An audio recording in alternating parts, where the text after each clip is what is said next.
uma doença que na maioria dos casos pode ser fatal. Estamos falando da raiva animal, uma doença transmitida por meio de vírus através da saliva do bicho infectado. Não é preciso nem ser por mordida, viu? Uma lambida já traz perigo. A raiva é uma doença infecciosa de caráter agudo que afeta o sistema nervoso dos cães e gatos, humanos e, na verdade, qualquer mamífero está sujeito a pegar a raiva. Ela é transmitida principalmente pela mordedura do animal raivoso, tá?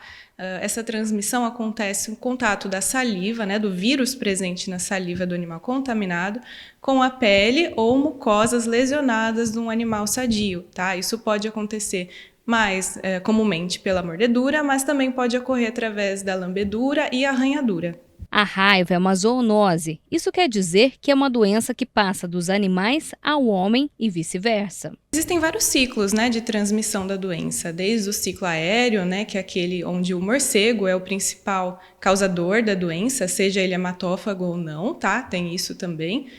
Mesmo aqueles animais que são frugívoros, né, eles também podem transmitir a raiva, tá? Pode acontecer também nos animais de produção, cavalo, boi também pode acabar adquirindo isso, principalmente através do morcego.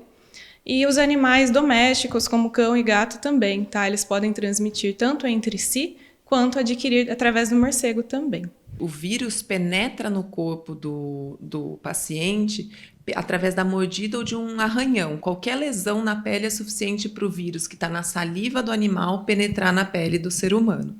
E é a partir daí que vai acontecer a infecção. Ele vai se replicar naquela região, na musculatura ou no tecido subcutâneo de gordura e vai atingir o nervo periférico que está naquela região.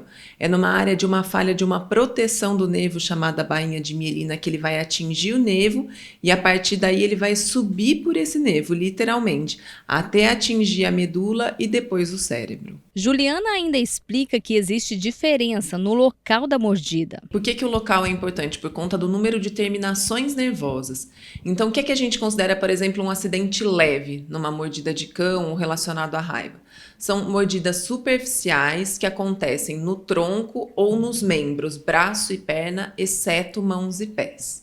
As mordidas mais graves, os acidentes graves que a gente considera, são mordidas profundas, múltiplas, que acontecem em mãos, pés, cabeça, pescoço e face. Por quê? Porque são locais com maior inervação, que tem um número de nervos maiores que a infecção pode acontecer mais rápido. E cabeça, pescoço e face, eles são mais graves ainda por conta da proximidade. Então, é um caminho menor que o vírus precisa percorrer no nervo para atingir o sistema nervoso central. E os sintomas, segundo a médica, podem ser variados. No momento da infecção em si, a pessoa não sente nada.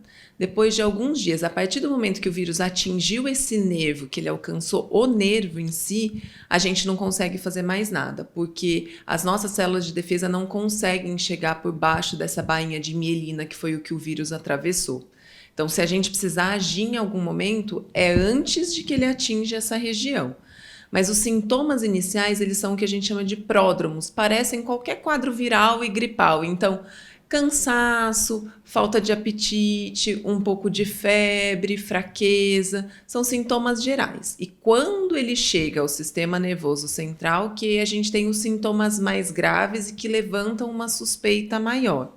Então, alterações de comportamento, porque o vírus atinge o sistema límbico, principalmente, e perda de coordenação motora, alteração visual, é como se houvesse uma inflamação em todo o cérebro. Então, os sintomas podem ser vários, mas principalmente alteração de comportamento e alterações visuais, de coordenação motora, de força, podendo chegar até a paralisia. Manifestações que se assemelham quando o animal está infectado. São inespecíficos e múltiplos, tá?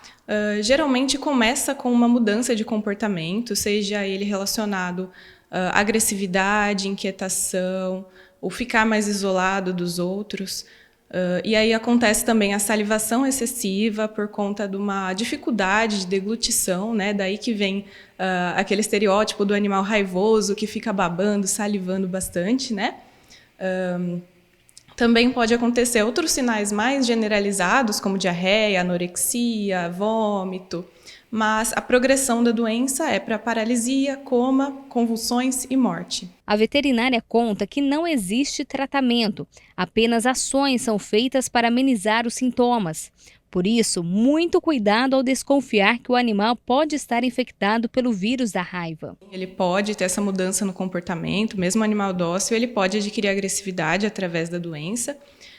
Tendo essa exposição, né, ao morcego ou até outro animal desconhecido que a gente não sabe se ele foi vacinado ou não para a raiva, é importante que leve ao veterinário e se existir realmente a suspeita da infecção, ele deve ficar isolado.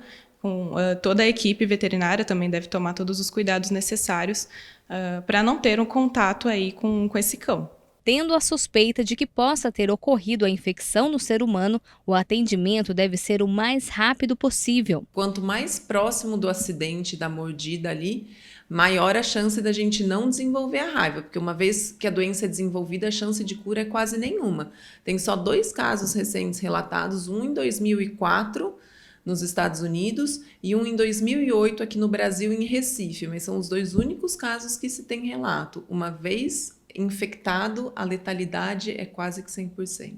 E se você teve contato, atenção aos primeiros cuidados. A primeira coisa é lavar muito bem essa ferida, porque o sabão, o álcool adequado para a limpeza de ferimentos, eles podem matar o vírus não resiste a esses fatores físicos, né? E até temperatura. Então, a primeira coisa é lavar muito bem com água e sabão a ferida, tá? O local do machucado.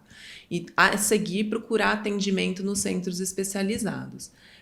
Para que seja administrada a vacina e o soro antirrábico se o animal não for um animal que a gente consegue acompanhar ou tiver sintomas de infecção pela raiva. Num primeiro momento, se o animal não tiver nenhum sintoma, vai ser administrado só a vacina, tá? E o animal vai ser observado durante 10 dias. Se nada acontecer com esse animal, a chance de ter uma infecção ali e ter transmitido é muito baixa. Então, a gente continua só com a vacina, que é suficiente para profilaxia. Se o animal tiver qualquer suspeita de infecção pela raiva, ou se ele não puder ser acompanhado, por exemplo, foi mordido por um cachorro, arranhado por um gato na rua que sumiu e eu não consigo saber onde está, aí vai ser administrado o soro antirrábico. Esse soro é administrado no local da mordida, e a dose sobressalente vai ser administrada intramuscular como qualquer outra injeção. E essa pessoa precisa ser acompanhada. Deu para perceber que a raiva é uma doença que preocupa médicos e veterinários. Por isso é tão importante a vacinação em cães e gatos todos os anos. E até profissionais que atuam diretamente com animais recebem cuidados especiais. Profissionais que são expostos, como veterinários, funcionários de zoológicos, pessoas que exploram cavernas por conta do morcego, que hoje é a principal fonte de infecção, esses profissionais são vacinados de rotina. Como a gente toma a vacina da gripe, eles tomam a vacina da raiva. Essa vacina é composta de 5 doses iniciais ao longo de 1 mês, tá? E depois do término dessas 5 doses, faça um exame de sangue para controlar a efetividade dessa vacina, tá? Se a resposta foi boa ou não. E esses profissionais recebem reforço anual com uma confirmação de novo por exame de sangue.